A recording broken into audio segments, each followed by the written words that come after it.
Welcome back to Boys and Ghouls Film Review, folks. I'm your host, Sarah Stephenson, and this is my co-host, Mike Stephenson. Hi, guys. And tonight, we'll be reviewing that original, that classic, or cult classic, as you will. What's that called? I think it's a classic movie. Not as a cult. The Friday the 13th.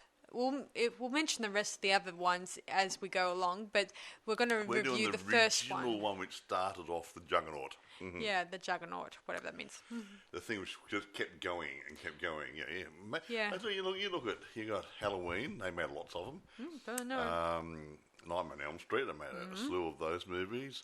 Friday the 13th, etc. Yeah. Oh, yeah, and all the Leatherface Texas Chainsaw Massacre. Well, including that new one that came out not too long ago, which, So, according to some critics, think it's kind of stinks in the box office, even though it's not. It went directly to Netflix. Yeah, the point is, you can't always go by critics, and actually, this is a prime example. Actually, I normally talk about critiques at the last, but I'll give you what I mean about critics, not knowing what they're talking about. Okay? Budget for this, back in those days, $550,000. Pretty skinny budget. Yeah? Now, at box office at 59, well, actually pretty close to $60 million. Now, all the reviews, I'm pretty sure, I think all the reviews of that time back in the 80s said it was a crappy movie. No duh. Waste of space. Waste of Disgusting, paper. horrible, yada yada. They berated everything. The contemporary reviews weren't much better. But, he said. But. One guy, he said All right, give us the works. The last review I got written on my page here, and I'm going to go through all of them. He said, what's most striking about Friday the 13th is how little regard anyone but its fan has to have for it. Now, I'm not quite sure what he's trying to say, but I get the idea is that no one likes it, but the fans love it.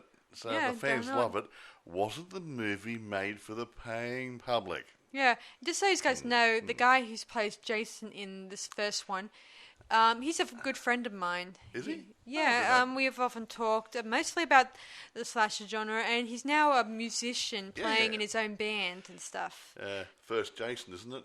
Yeah, he calls himself the first Jason. That's the band name. Yeah, and I think he uses it as a promoting gimmick to promote himself and further his ambitions. Is it metal music or? I think it's metal music. Pretty cool. Must have listened to some of it. Okay, basically, here we go. Produced by Sean Cunningham, directed by Sean Cunningham, written by Victor Miller. No, Sean Cunningham. Do you? No, you know Sean, do you? No. I said not written by. Oh, Sean not written by. No, he's a bit busy as taking the garbage out. Now, Sarah will tell you the story in a minute. He was prompted to do this, prompted by the success John Carpenter had doing Halloween 2 years prior. Yeah, he wanted to. He originally worked with Wes Craven on The Last House on the Left, the original. That's right. Yeah. And this was a small student independent film, that one too, at the time. So, and he wanted to move away from that, but at the same time, he wanted to continue making a film in a sort of country town or country area. Exactly. The formula works. I hate formulas. Don't get. I'm not saying, yes, make the same, let's do another country town murder. No. But sometimes the formula works if you don't overdo the formula. Yeah, I gotta admit, I am amazed that Wes Craven moved from, I know that was his first film he did, but it was interesting how he jumped from that to Nightmare on Elm Street. Yeah, see, quantum leaps all over the place. Even though he didn't do the rest of the series, he did chunks of it here and there, but not... Well, he focused on whatever film projects he can work on. Yep. Anyway, I won't run down. I'll run through the cast. I won't give you who they played or whatever because it's all first names and different things. And Betsy Palmer, she played Mrs. Voorhees. Now, I won't mention anybody else's by what the roles are. Betsy Palmer played that role, but she didn't want to play in the movie, but she needed the money to buy a car. So she decided to take on the job. Now, okay, here we go. Adrienne King, Harry Crosby, and now I think that was Bing Crosby's son. Janine Taylor, Laurie Bartram, Kevin Bacon. We know who Kevin is. No doubt. Mark Nelson. It was probably one of his first roles, I read. Oh, early one, yeah. No, he'd been on TV shows, I think. Yeah, I think. Mark Nelson, Robbie Morgan, Peter Brower. Now, Peter applied for this. They didn't want him in this movie, I think, initially, and then someone saw him pottering around and said, oh, well, yeah, he'll do the job. And that was it. Gosh, got it. Rex Everhart, Ron Carroll, Walt Gorney, Willie Adams, Deborah Hayes, Sally Golden, and Ari Lehman, who played Jason Voorhees. All the other people just play... Yeah, I'd say I just call them cannon for the one. All the people get killed off or bit roles. Yeah. Another person that takes part in the crew is Tom Savini, the ever popular awesome makeup artist and mask maker. Yeah, and he did a lot of the good special effecty bits there. Yeah, he did it in Night of the Living Dead, and he's did a number of other movies in the 70s and the 80s and throughout the 90s. He's very good at his job, yeah. He does an awesome job, and he makes a lot of appearances in some of them here and there. Well, the odd appearance. The odd appearance, maybe not all the time, but sometimes. But sometimes he fills in for a stuntman sometimes, or he's in the background doing something. Yeah, like someone needs a person that won't be too much noticed. Actually, talking about Tom Savini, his assistant is filling in the background when when the people are being stalked by somebody and you don't see them, you might see a pair of legs walking around. That's Tom Savini's assistant. Ah. Go figure it. Yeah, as I said before, they would often just bring legs as legs. They would just bring in someone. It doesn't matter who it is, and just let a crew member do a fill-in. Sometimes it does explain why we see them wearing manly hands or sometimes. Actually, you made a comment that they did all their own stunts. Yeah, they did. Yeah, so all these kids. Actually, getting back to it, all the kiddies or these teenagers, whatever, young adults, whatever they were. Most of them were relatively unknown. Some had some experience, and some didn't have that much experience, but they were looking for people who could act naturally. In the other Friday the 13th movies, they kind of had to cast an underage actor sometimes, and for their scenes that they tried to be nice to them by saying, we won't do too much nudity with you, we won't do too much of a sex scene because we know that would this would be annoying and we could get into trouble by the censor guys. Underage one. Actually, that one there, what was that one? Because the media don't like it if it's... That young one we did some time back, where the girl was a boy, actually a boy. What's the movie? Yeah, the camp one, where the girl was actually a boy. Yeah, she didn't talk much. I can't remember the name of the movie. Do you mean Sleepaway Camp? Sleepaway Camp, yeah. Now they were all minors. Yeah. They're all underage, and they would be very hard working with a lot of minors. Yeah, that's another thing about when you look at Friday the 13th and Halloween. They both use young adults in this. Yeah, but they're overage. They're over the age of consent, so you do a nude scene or something, or implied nudity or whatever. It's not a bad thing because they're overage. Even though throughout the production they have to pretend to be underage to suit the story because, they're not, because they weren't allowed to cast a young kid into the role. I don't know why. No, they weren't. But these kids aren't kids. They weren't kids here. They were the counsellors who were going to look after the kids. That's true. But they were teenagers, obviously. Yeah, but it wouldn't have been 15. They would have been older. Yeah, like 18, 19. Yeah. Anyway. Carry on. So, anyway, I really like the franchise, guys. My favorite ones is this one and the second movie. Which starts it off? The second movie, obviously, that was done in 1981. The third one, Part 3, 1982. And then Jason Lives, which has my favorite other actor in it, Tommy. Who's it? Yeah, Matthews, I think his name is. I think it's Matthews. Yeah. Who plays Tommy, who was a kid who turned adult, who has to stop Jason Voorhees. Yeah, wasn't he Ambo or something, or wasn't he an ambulance driver or something or other in that movie? Yeah, he was. Years later, when he did Never Hike Alone, you probably heard me talk about him. Yeah, that one. Yeah. And let me see. I like the New Blood one, which has a bit of a McCary versus Jason Voorhees type angle on it. But I like Jason 10, and the science fiction one. And I like the Jason Takes Manhattan that was done in 1989. And that was an awesome one because I like the fact he steps out of Crystal Lake and enters a new world, New York City, where there's more than a lot of people around, and you think he would go on a killing spree, kill any person in Manhattan because there are a lot of people who come out at night. Just the selected ones. But he just chases down the few protagonists he chases from on the boat. Now, can we go and actually tell the story? Yeah, and then the final one is Jason X, as Mike pointed out to me. Like sci-fi. Which makes me think of Alien sometimes. It does, yeah. It is reminiscent of Alien. Like, it's sort of like Jason meets Alien, yeah. Yeah. I told Mike this last night that I think that almost quite a few filmmakers used that alien angle on some of their production. At least one movie. Like Jason. Who did Alien? That was, what's he? That would have been Ridley Scott, I think it was. Yeah. I think, and he started. I mean, he made the. What would you say? The quintessential. I don't know.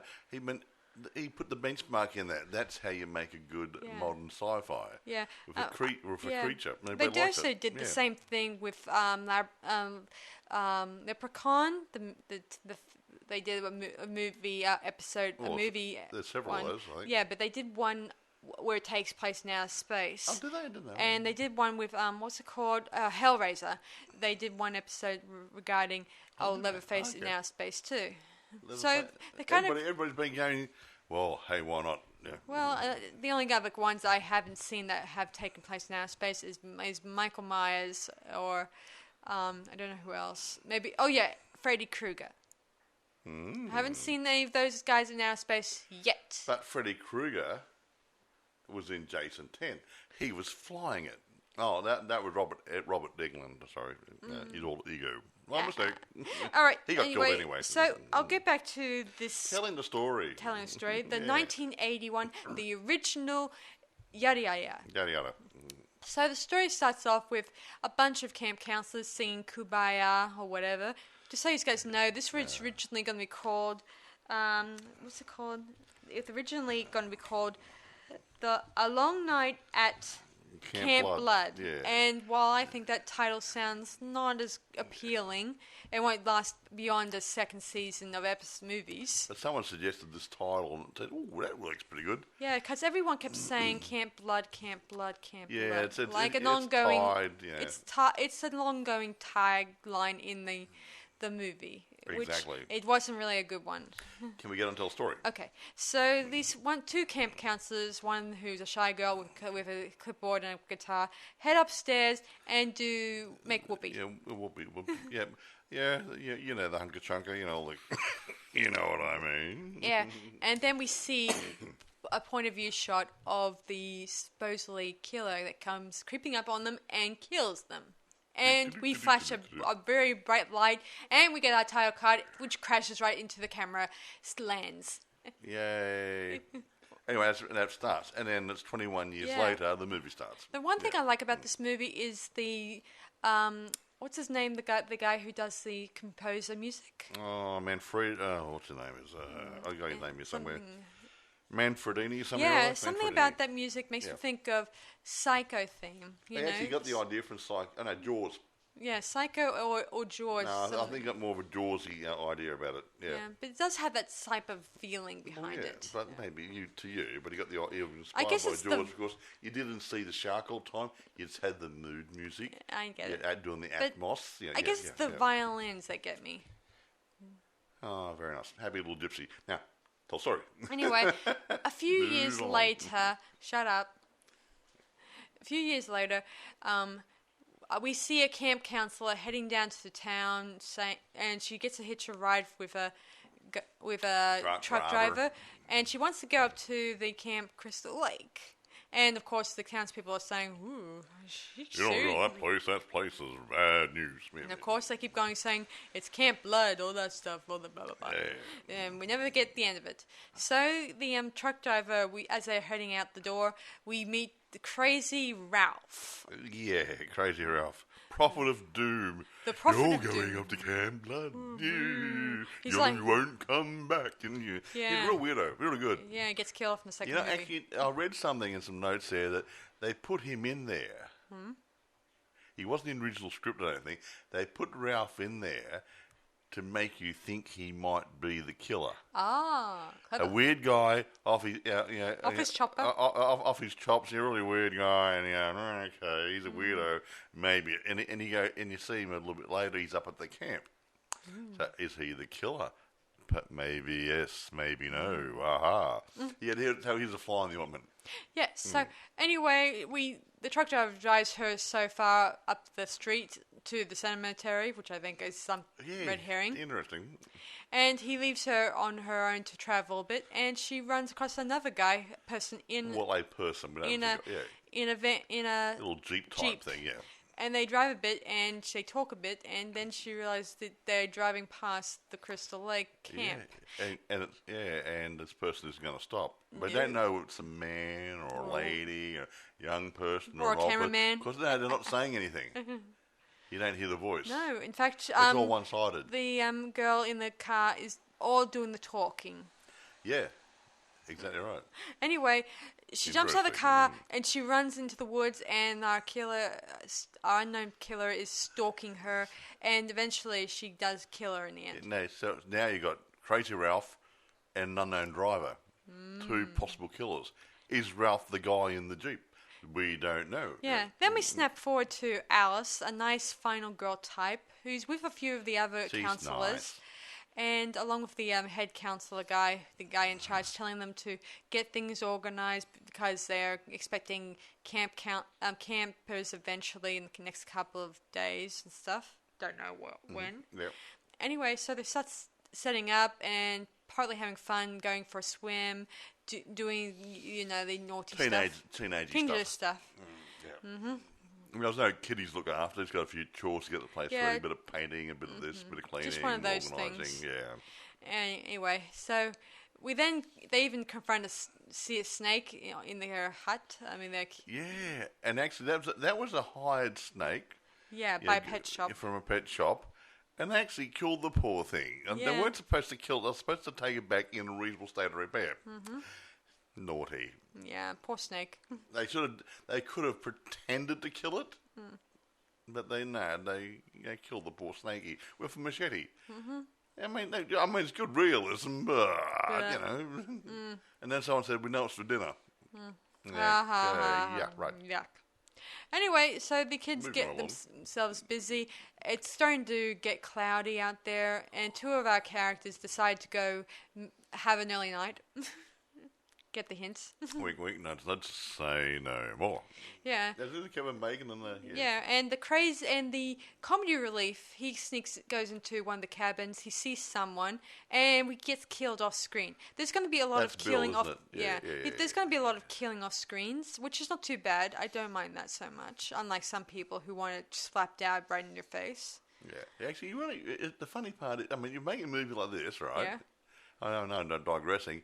They get all these people lined up, and they kill off most of them in the first few minutes, or first 10, 15, 20 minutes, and it gets down to, say, 3 or 4 people. Makes it easy for filming, doesn't it? Yes.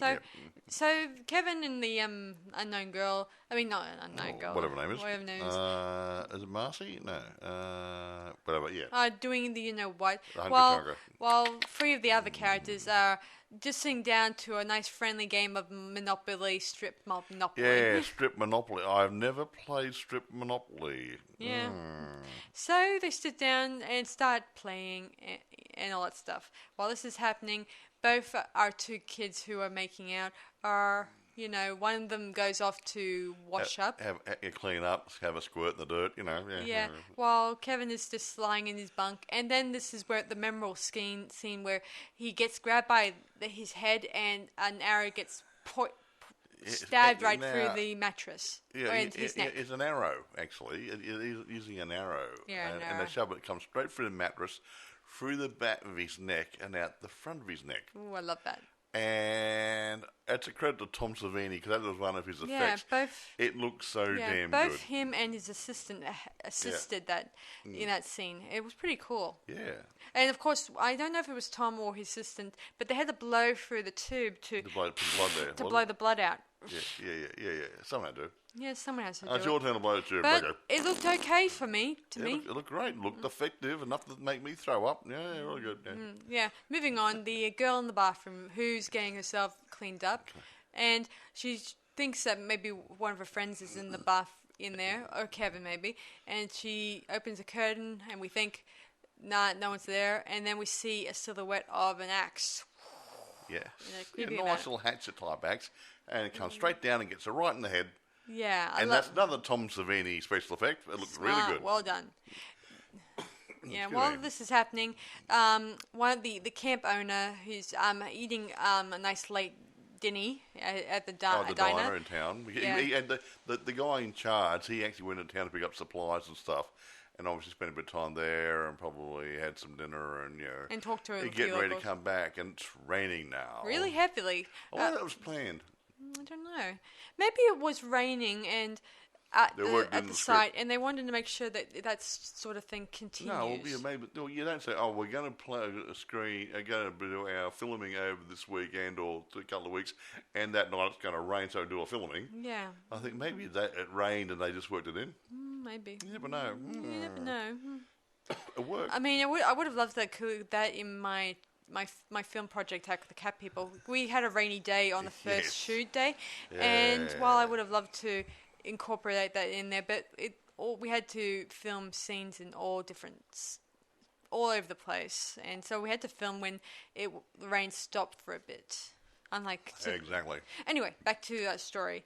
So the kids get tired of playing strip Monopoly, and one of them decides to call it a night. So the other two stay in the cabin and muse themselves.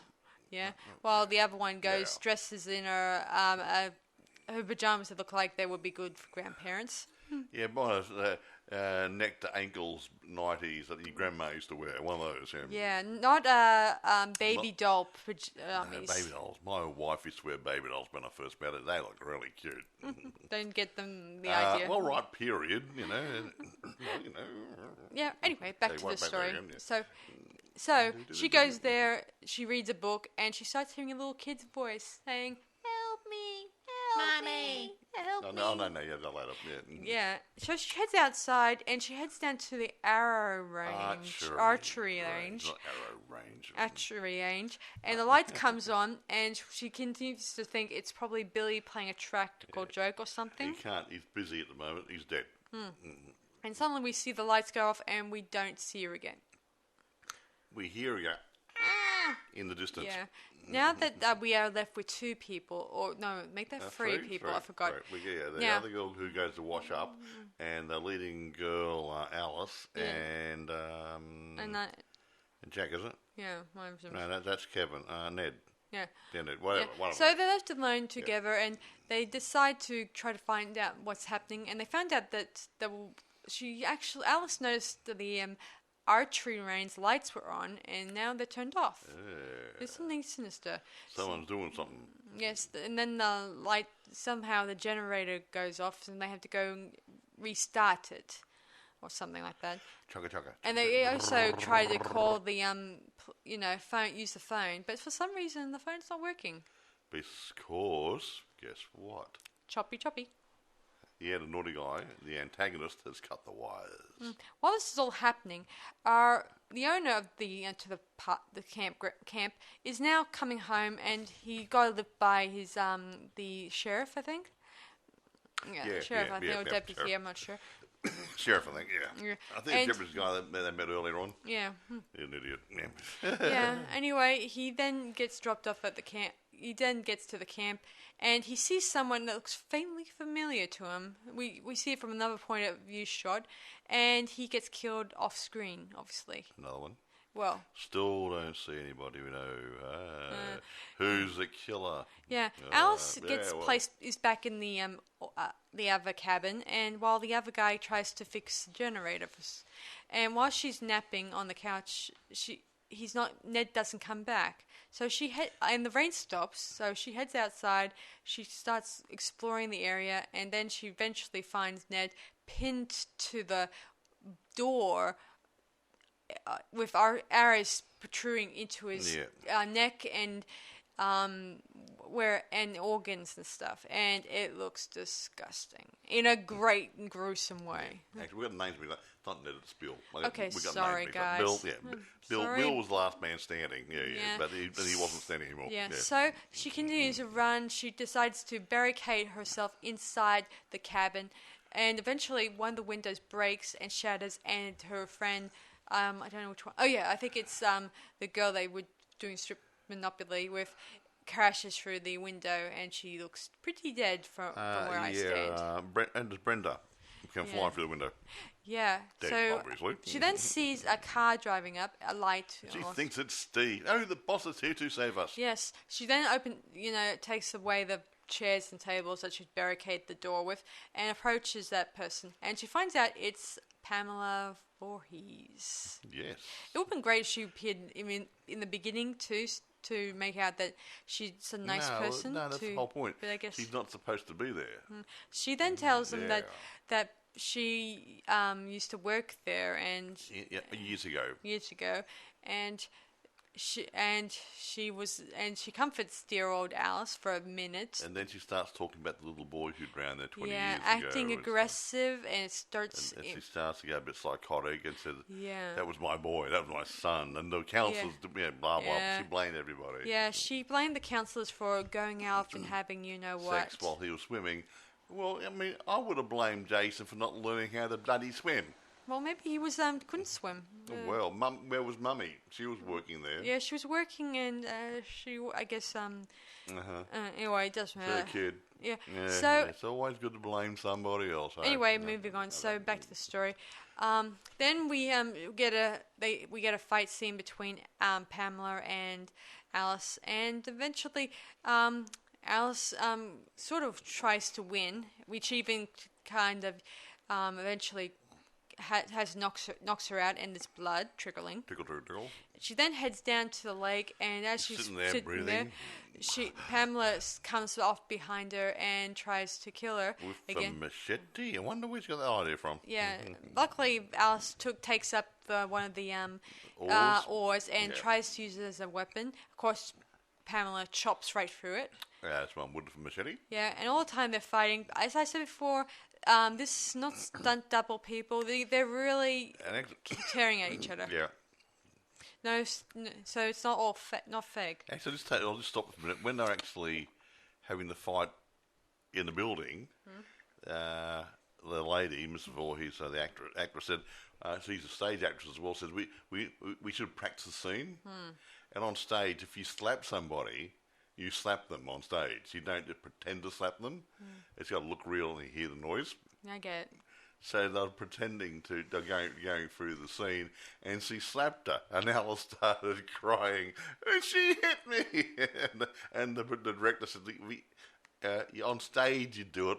In movies, you actually swing at them and miss them. You don't actually hit them. So, that's silly, isn't it? Yeah, it was realism. Anyway, back to the story. Eventually, Alice finally gets the machete. The machete, and she slices dear old Pamela Voorhees' head clean off. She comes running at her, and she swings at it. Swings just in time, and heads will roll, they say. And then Pamela clutches her head, or clutches her, she, starts moving about in a weird motion. Well, she can't clutch her head because it didn't have a head anymore. Well, no head, but she's... It's a slow motion shot of the hands up around where her head that's another thing about this. This was done by Tom Savini's assistant again. He with a fake, shoulder thing over his head to make it look like and then had his hand on loose. Yeah, exactly. very good idea. Yeah. He gets around, doesn't he? Yeah, I've seen those things, those special fake shoulder things. I wouldn't mind getting those, but I need to have a proper head to mimic what's the person I'm, cutting their head off. You get a mannequin thingy there and do it up the same way. They never do close-up shots of them. Yeah, that's true. Anyway, then Alice takes the canoe and goes to the middle of the lake. And just floats there. Yeah, and the next morning, the sheriff's and these deputies arrive, and they see her out in the canoe. And eventually we get young Jason Voorhees, the first Jason Voorhees, merging out of the water and dragging dear old Alice into the water. Yeah, that's the funny part, because there you have a cut there, and she wakes up in a hospital bed. Yes. Mystery. And then the police say, well, we didn't see any little boy. They didn't actually say that they found it floating in the water, or she was still inside the canoe and dreamed it. Yeah. So we don't know. We then fade back to the lake, and it gives us the impression that maybe is he there or is he not there? A lot of people have speculated that there's no way Jason could have survived drowning, but I suspect that he did survive, and he's been living in the woods ever since, not going home to his mum. Don't know why. There's no explanation. Well, I don't know. There's no. Okay, there is a bit of a backstory about Jason, but it's got holes in it. We don't know. Did Mum know he's really alive? Had he been looking after him? Did Jason live in an abandoned cottage cabin somewhere further away in the woods somewhere? We have got no idea. He supposedly died and drowned and died, and one would think he would have been buried. So he's a pretty solid ghost for the rest of the movies. Yeah, most of the time. I think that they even mentioned in which one was it? I think it was Jason Goes to Hell. Yeah. There was a hint that somehow Pamela got the netbook, the special book. Book. Yeah, that one. Yeah, somehow she got it and somehow tried to use magic. And brought him back to life somehow or other. Supposedly, but again, these there's no explanation of how or where or why. It just hasn't been. Yeah, we just don't know. And she couldn't very bring back life because she died in the first movie. Anyway, I do like that maybe he was just living out in the woods and never bothered to contact his mum, or maybe he couldn't because he didn't know how to use a phone. He didn't have one, and didn't have a mobile phone back in those days. But it doesn't matter. I mean, I liked it that in the sequel we do get to see Alice, and then he kills her in the second movie, hinting that I think in my mind why he kills the final girl in this. I like to think every time he confronts a new female final girl, it's because he's reliving the past of killing someone killed my mummy, killing his mum. So he uses that as projects that image and thinks that he's revenging his mum's death every time. Yeah, reliving that instant. Yeah, okay. Now, okay. Right. Hey, we did mention that Mr. Cunningham was inspired by Johnny Carpenter's Halloween. I won't go on that again. So we're just whizzing down for a few notes here. The original title was going to be A Long Night at Camp Blood, and they thought, and someone said Friday the 13th, and that became pretty good. But what they actually did, they put an ad in Variety magazine straight away saying we're doing this to test the market to find out if anybody had any claims on that name. Yeah. Just in case. So so they did end up titling it Friday the 13th, and a year before they released this movie, another movie was called Friday the 13th, The Orphan. The Orphan, yeah. And that one does have no connection to Jason Voorhees. No, it doesn't do with it. But according to them at the time, that was a really good movie for its time. Well, but according to a lot of people out there, it's not really a good movie because it's. But then again, this Friday the 13th, the one that we just reviewed, is a lot more eye-catching and interesting. The original titled movies, it was Friday the 13th, The Orphan, was done probably a couple of years earlier. Probably is, it had nothing to do with this theme or anything else or storyline. just had a similar name. Yeah. And it was deemed to be moderately successful and out of print because nobody gives a damn whether it's watched or not because it wasn't a great movie. Yeah, But there was a legal action. Yeah, there was a suing action, but eventually the directors, the creators, finally settled in court and the people were paid off and paid them and told them to go away. To go away. He had a crappy movie. It wasn't really worth much. But yeah, I haven't seen the movie. I've seen it, a little bit of it, and it's not pretty pathetic. It's pretty not really. It's pretty not really eye catching, and I think it's the Isn't pace. that little boy who gets the loot goes with his aunt or his grandmother or something or other, or What? The story, the orphan.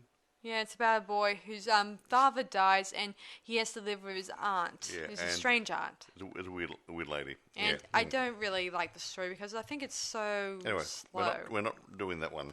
Anyway, doesn't matter. Okay. Won't say too much more. As we're well aware, there's lots of sequels.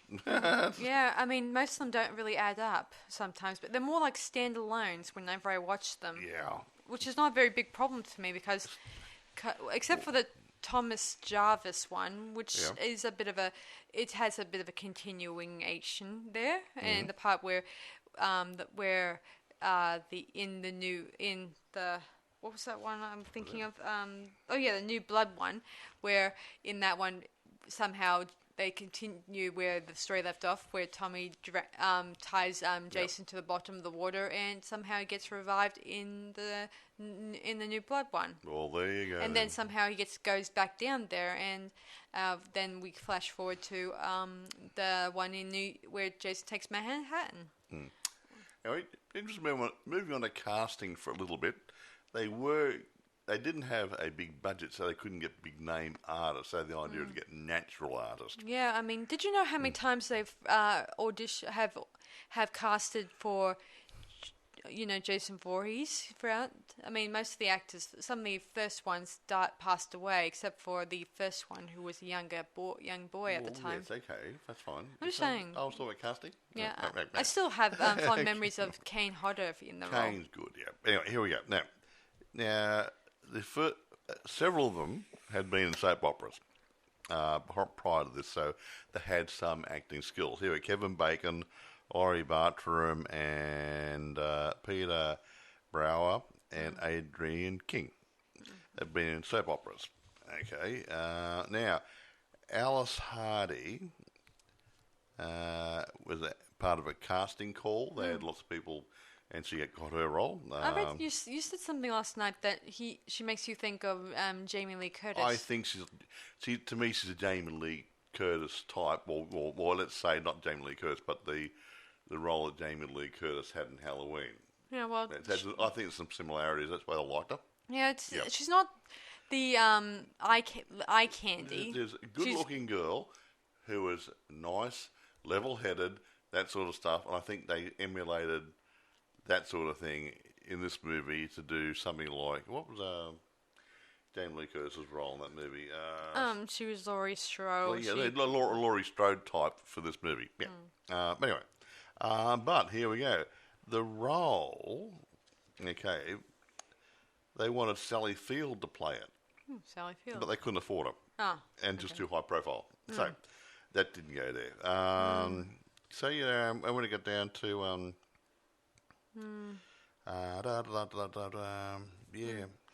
nothing there. No, I'm just going for all these notes. I've got copious notes here. Interesting thing, guys, that don't want to bore you. In 1987, Paramount created a TV series also called Friday the 13th, and some of the directors from the TV series for that were also directors for some of the movies from the Friday the 13th franchise. But it's in Friday the 13th in name, and it's more like the Librarians or Warehouse 13 in the way it's been put together, which is great. I like it. I watched the whole series. It's a good series, but very misleading. Oh, it's Friday the 13th. No, nothing to do with it.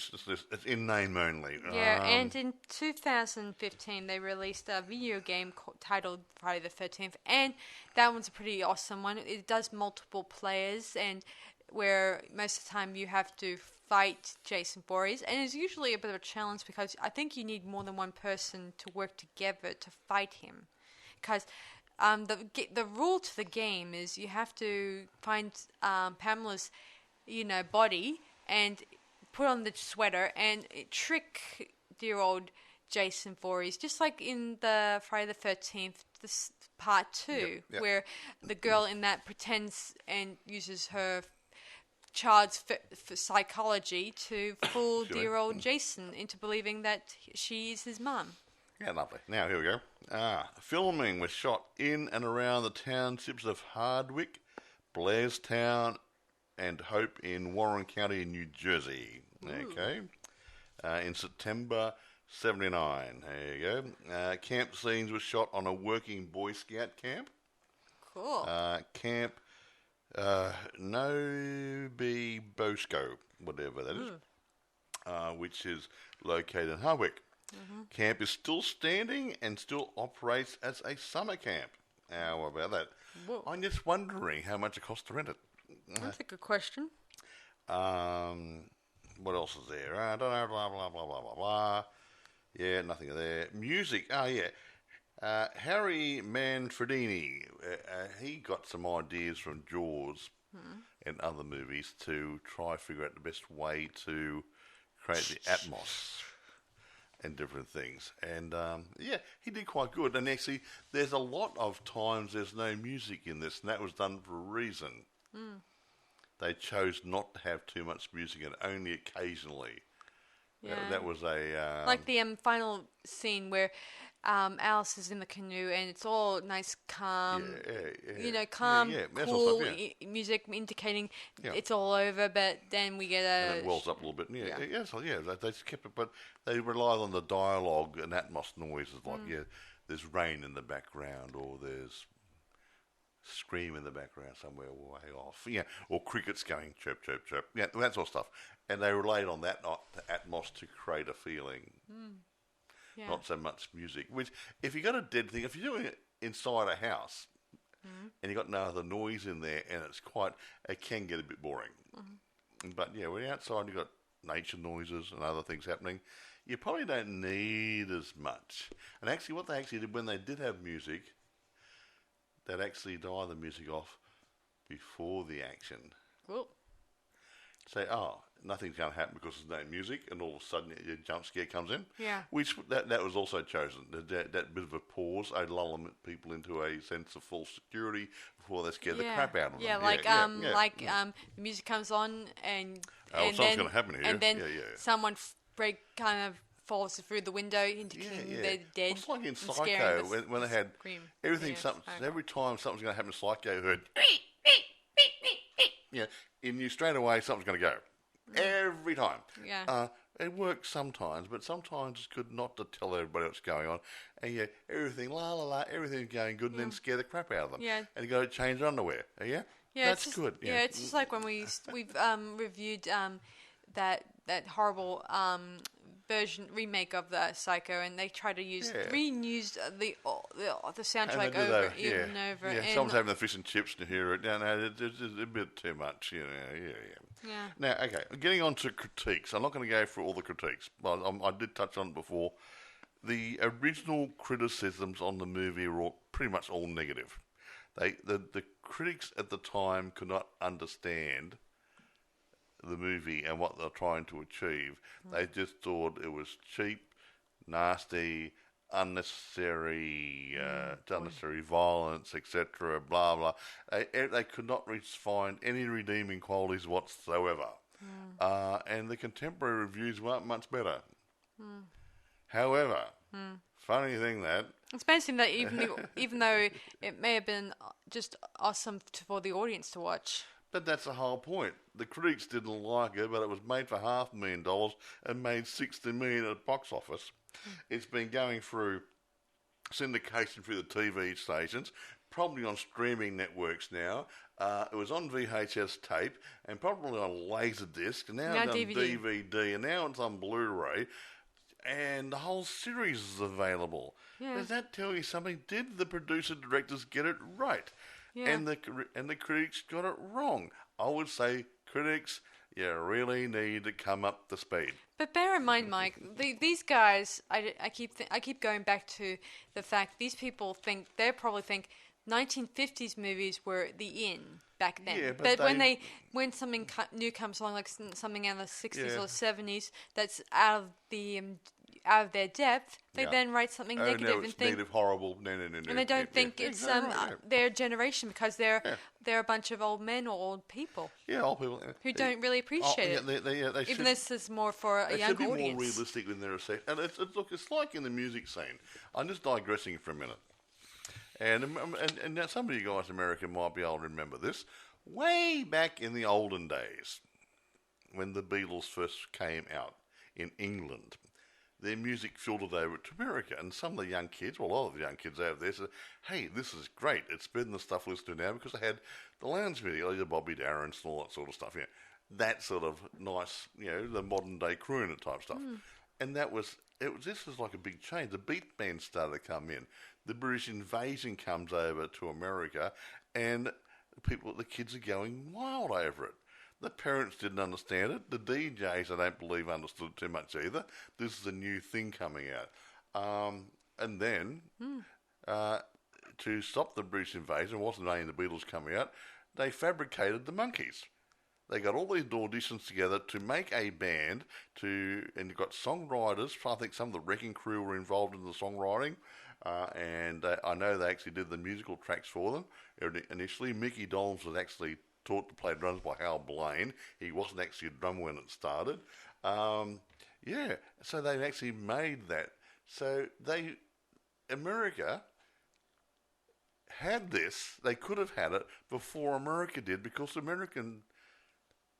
I don't want to sound politically incorrect here, but the blues and the jazz music of the previous decades done by the Afro-American people and similar, which the white folk in America didn't really like. Of course, the black guys were doing it. Pardon the language, I'm sorry. But the English people, they said, hey, the kids out there like the music, and they rearranged these songs, brought them up to current day standard for that time, and let it loose on the radios and through the recording studios and whatever, and it became popular again. Then it became favourable to use the old Afro-American style of blues and jazz, and the Americans then came on board and started doing the same thing. So it's people resisting change, and that's where the problem is. Yeah, I think that's the problem. I mean, I think the same thing, Mike, regarding the reviewers. I mean, this was camp, or whatever that word means. Oh, whatever. This was something special, something new, and these guys are still thinking back how North by Northwest or Psycho was better than it should be, not the way it's going to be heading. Yeah. Nowadays, the media, the guys, the movie guys, and the audio guys, the music guys, they actually make the new trends in some cases. So a new musical style comes out, and they ram it down everyone's throat saying, this is the new musical style. This is made for you kiddies out there, and everyone buys records, or the CDs, or downloads it, or whatever. And the music, this is the new style of movie making we're going to do. We're more open to it nowadays, but back then, there was too much, it was set in concrete. Yeah, I think that a lot of people miss this type of filmmaking, using your imagination to work out what could be happening next. Yeah. I mean, I hate it when they show it right away or don't reveal too many interesting facts. They just think, let the audience know right away. It's all part of the magic of filmmaking these days. But some of us like a bit of suspense. But look, it gets back to you look at guys like. I get a lot of complaints from a lot of people who say they miss that type of old way of filmmaking, the old keeping things old mystery. Guys did it. Roger Corman, George Romero. These guys made reasonable quality, low budget films. And they turned them out pretty quick. Okay, now the idea is they had a target market, and they knew what they were doing, and they'll just take it. I can make that movie, and I can get it done Roger Corman was so fast at it. I liked to have been in his film sets back in those days.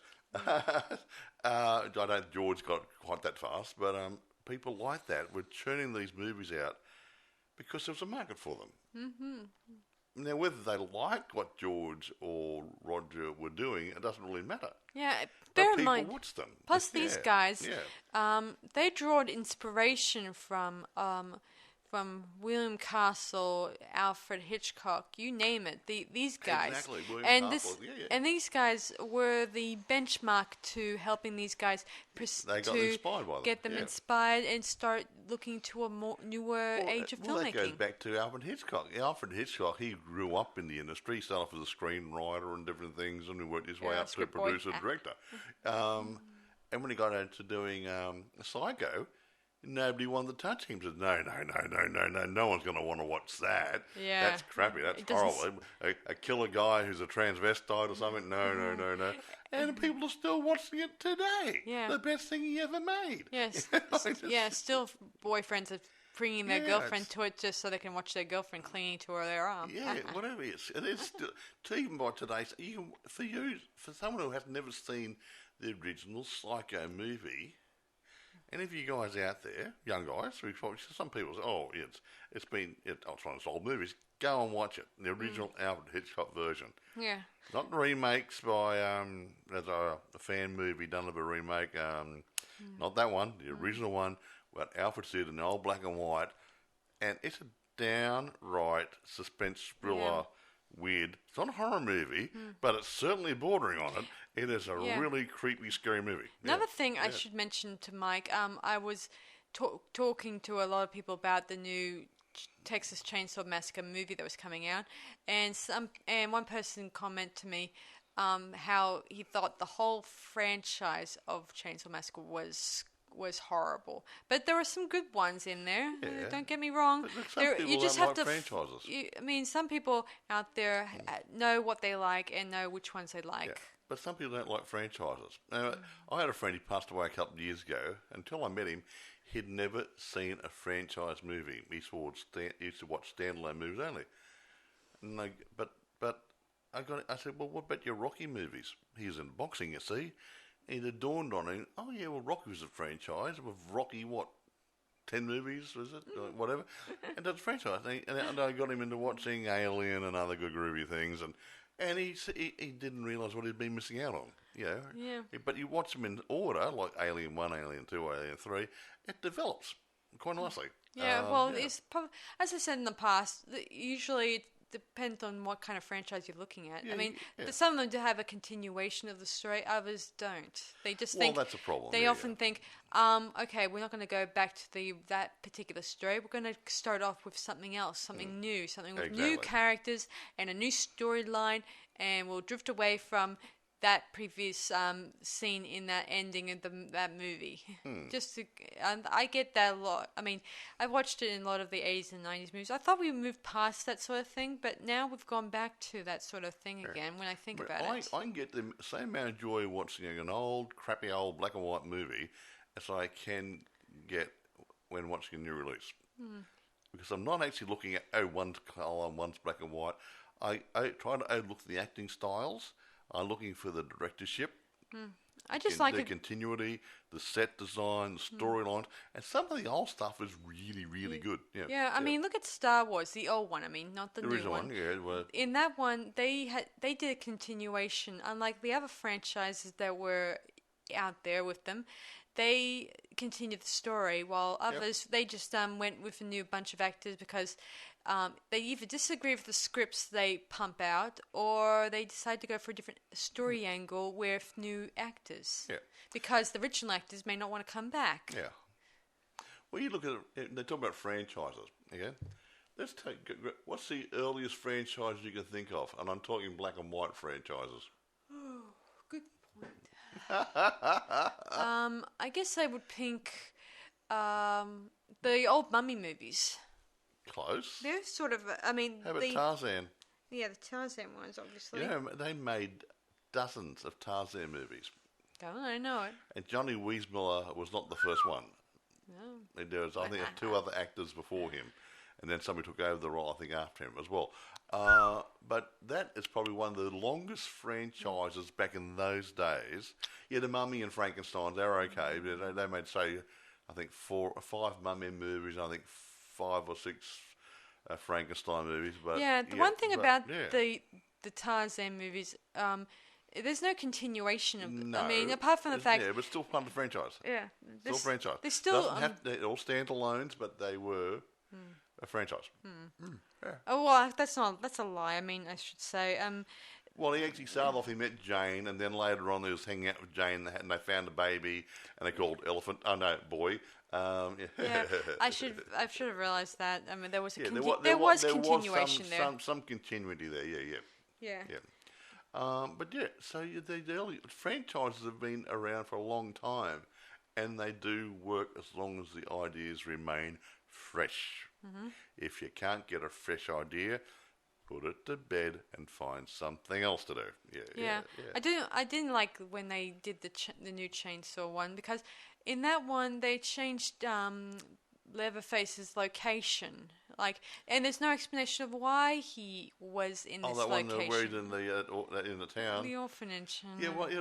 Well, okay. We watched the movie. We might review it one day. We might review it soon. We'll just touch on it briefly. He's living in an old, pretty much abandoned country town. Yeah. Ghost in townish. an old orphanage with a lady caretaker. There's no backstory on who the hell the old lady caretaker is, why the hell he didn't kill her, and why he feels so close to her. Is that an auntie? Yeah, she was not even named. Somebody? She wasn't even called Sawyer, in case that adds a bit of intrigue. Did her name come up? Her name was mentioned, but she was not Sawyer. Yeah, that would have been. It could have been Rillo, but it didn't actually. He said he's the last of my boys. Yeah. She actually said that, but she was in charge of an orphanage. Yeah. Now she'd have to be family, otherwise he would have just killed her like everybody else. Yeah, I mean, why was she? Anyway, I just thought that story didn't even have very much of a good enough character or any good story development. I don't mind the story, but it's stretching the imagination too much. The only thing that they try to make it try to pad it out. They try to pad it out with Sally returning as the next Laurie Strode type, vengeful angel like type. a final girl, about 40 years later or something, or whatever. I remember they did it with Laura with Jamie Lee Curtis's character in the 2018 version of Halloween. In that one, it made perfect sense. She was living the life of Sarah Connor type hermit existence, and there was a bit of her storyline was a lot more better than Sally's was. So I mean, as I said before, you can't make a storyline by just throwing the person in there and hope they'll swim or something like that. Anyway, let's kill it. I'm going to Friday the 13th, and try to figure out a good grading for it. I'm only glad that the 9. I'm only glad that they haven't done anything yet lately with the Friday the 13th. Are you going to grade it? Yes. I'm giving it a 9. I'm going to give it a 10 out of 10. Because I do like the story, and I do like the fact that there were some interesting stories they came up with along the lines, including some really good. I like the origin of how he got his mask. No, I like the whole lot of it. Yeah, I like the franchise. I like the first movie. Of course, I'm only grading it down because I mean, even though they had some fresh actors there and whatever, some of the acting could have been a tad better. I mean, I'm not knocking it. Please don't get me wrong, but at least 4 of them, the young people, had been in soapies. Kevin Bacon and some of the other ones. Yeah, the older lady who played Mrs. Voorhees, she'd been doing acting, stage, and film. She didn't come over that polished, and that sort of stuff. I think something was lacking. That's probably explains why she appears way to the end of the story instead of. She was asked to join. She was invited to do the job. She wasn't going to do it. Yeah. She wanted the money to buy a car. True. So that sort of stuff. Anyway, as I was saying about Jason's mask, just so you guys know, no one exactly knows who came up with the mask first, because a lot of them said either it was the producer, the director, or one of the makeup artists. Wasn't it? As it turns out, I think that almost a lot of the cast and crew were big hockey fans. So there's no explanation of how, why, or who came up with the concept. So they just placed the hockey mask there at the place, and he said, "Oh, I got rid of we had a sack over it, didn't he?" Something? Yeah, he wore a sack like, a hemp sack over his head or something, or a sugar sack or a flour sack, and then he took it off later on. And he said, "Oh, this mask looks better." He put the mask on.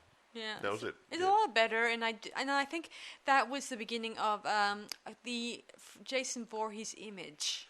Certainly beats the Michael Myers mask. Looks like William Shatner. Sorry, William. Yeah, well, it had created the image, just like Pinhead and Michael Myers and Freddy Krueger's images. They got a face. Now, Freddy Krueger's obviously a real face with makeup on it, where Michael Myers and Jason are wearing a mask. But the mask is part of the character. Can you see the face behind the mask? Can you see the facial expressions? No. It creates this mystique. Remember enigmatic sort of remember thing, in Jason X, where the kids didn't know what a hockey mask was, and even thought it was 400 years in the future. And didn't bother to realize that maybe it's not a breathing apparatus or just these were young kids. I know. That's true. Interns. They probably never watched. Anyway, let's kill it. I mean, otherwise start boring these people. Okay. But I did think the dialogue in Jason X was pretty hilarious. I like it because I like sci-fi. I love sci-fi. I watch TV shows off Sky Channel, the Sci-Fi Channel, Sci-Fi Channel, Sci-Fi Channel, and that sort of stuff. I like them. I'm watching Expanse at the moment. Okay. Anyway, thanks for listening to this last episode, everyone, and we hope that you guys enjoyed and may check out all the Friday the 13th franchise. The whole franchise. Look, I don't think there's any dead movies in it. Yeah. But I always like the first one that sets it off because it's a benchmark. Does it get better from there? Does it stay on par with it? Or does it slowly run out of steam? Like Planet of the Apes. Good movie. Original Planet of the Apes with Charlton Heston. Top movie. Okay? Second movie, Charlton wasn't it. There's another actor. And there's a TV series, obviously. No, I'm not worried about movies. Sorry. Okay? It had another actor play it for the next couple of movies. But towards the end of the franchise, they weren't putting as much money into it, and the budget was going down, and the quality was going down. So I'm glad they killed it when they killed it. Otherwise, it would have been very embarrassing because it was just getting too lame. But the first couple of movies are good. Yeah. Anyway, thanks for listening to today's podcast, everyone, and I hope you guys may check out the Friday the 13th ones as much as you can. And by the way, look. For those of you who get worried about political correctness and incorrectness, Get over the only way. No, I'm not going to get over it. I mean, I was just trying to explain things before with Afro-Americans and black music and whatever. If I did offend anybody, I hope I didn't. But I mean, I'm just trying to convey an idea about the music scene and how it was dominated, manipulated in different directions and preconceived ideas. So if I offended anybody, didn't mean to do it, wasn't intentional. Okay. Yeah. Okay. Anyway, as I was saying, so I hope you guys enjoyed our podcast, and I hope you guys we'll see you guys for our next one. Looking forward to it. All right, bye for now. Bye.